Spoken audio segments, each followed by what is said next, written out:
The Biden administration says migrant crossings at the U.S.-Mexico border have unexpectedly fallen, not risen, after the end of Title 42, and they credit that to a return to policies that penalize illegal entry.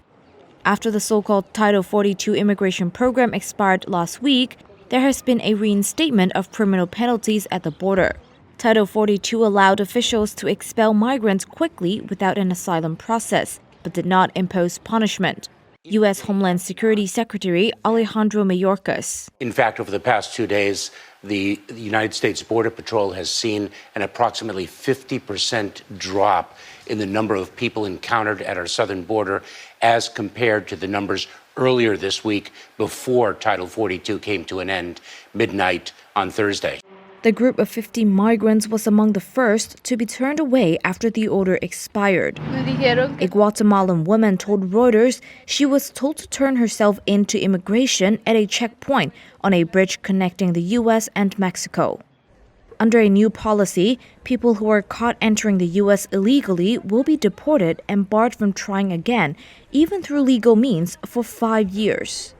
The White House now faces a lawsuit mounted by the American Civil Liberties Union, who claim the latest restrictions violate U.S. laws and international agreements. Mayorkas denied those accusations, saying the government has led, quote, the latest expansion of lawful pathways ever for people seeking asylum. An individual must access those lawful pathways that we have made available to them.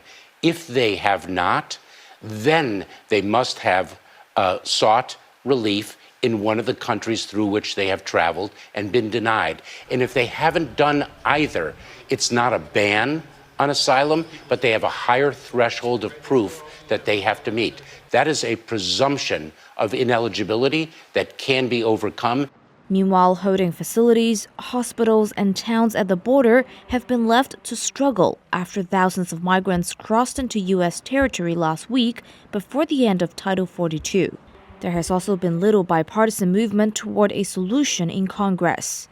Just before the expiration, House Republicans approved legislation that would resume construction of a border wall and require asylum seekers to apply for U.S. protection outside the country. But the bill is unlikely to be taken up by the Democratic-controlled Senate.